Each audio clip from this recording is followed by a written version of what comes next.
চলমান পরিস্থিতির কথা বিবেচনা করে আজ দুপুর ২টায় রাজধানীর যমুনা ফিউচার পার্কে অবস্থিত ভারতীয় ভিসা আবেদন কেন্দ্র বন্ধ রাখার সিদ্ধান্ত নেওয়া হয়েছে। আইভ্যাক বাংলাদেশের ওয়েবসাইটে এ সংক্রান্ত একটি বিজ্ঞপ্তি প্রকাশ করা হয়েছে। ওই বিজ্ঞপ্তিতে বলা হয়েছে, উদ্ভূত পরিস্থিতির কারণে আজ দুপুর ২টার পর আর কোনো কার্যক্রম চলবে না। বিজ্ঞপ্তিতে আরও বলা হয়, যেসব আবেদনকারীর আজকের স্লট বা অ্যাপয়েন্টমেন্ট নির্ধারিত ছিল তাদের জন্য পরবর্তীতে নতুন একটি তারিখ ও সময় নির্ধারণ করে দেওয়া হবে।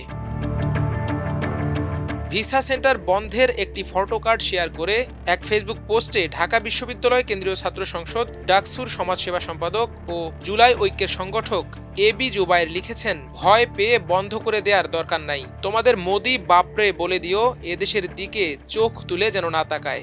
কেন্দ্র না, আগ্রাসন বন্ধ করো।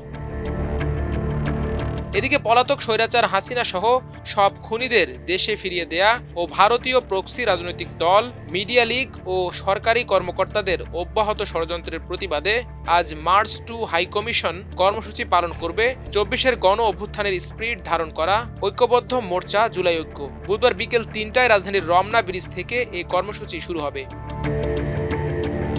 এর আগে মঙ্গলবার সন্ধ্যায় এক বিজ্ঞপ্তিতে তথ্য জানানো হয়। এতে বলা হয়, বুধবারের কর্মসূচিতে দেশপ্রেমিক বাংলাদেশপন্থী সাবেক সেনা কর্মকর্তাদের একটি অংশ, ডাকসু ও জাকসুর একাধিক নেতা, বিশ্ববিদ্যালয়, কলেজ, মাদ্রাসা ও স্কুলের শিক্ষার্থী সহ বিভিন্ন শ্রেণী পেশার মানুষ অংশ নেবেন। কর্মসূচির সার্বিক নেতৃত্বে থাকবেন জুলাই ঐক্যের সংগঠকেরা।